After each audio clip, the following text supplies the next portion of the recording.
கௌரி பிளட்டை எடுத்து அவ டிஎன்ஏவை இவங்க 2 பேர்ல யாரு கூட மேட்ச் ஆகுதோ அவங்க தான் துர்கா.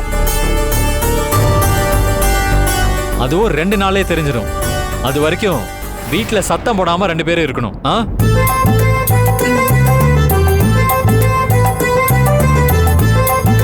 சின்னையா இல்ல பரவாயில்ல.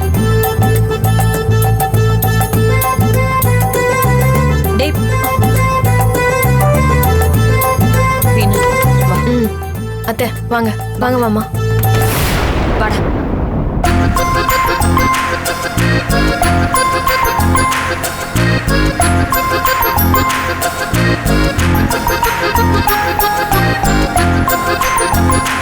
என்னமோ நீதான் துர்காங்கிற மாதிரி டெஸ்ட் எடுக்கிறதுக்கு முந்திட்டு வந்து நிக்கிற.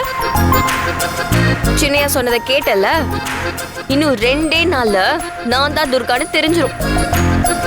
அதுக்கப்புறம் நீ பெட்டி பிடிக்கையே கட்ட வேண்டியதான். ஞாபகத்துல வச்சுக்க. வேண்டாம், நான் சொல்றது கேளு. நீதான் துர்கான்னு நிரூபிக்க நினைச்ச, அது உன்னை சிக்கல்ல கொண்டு போய் விட்டுடும்.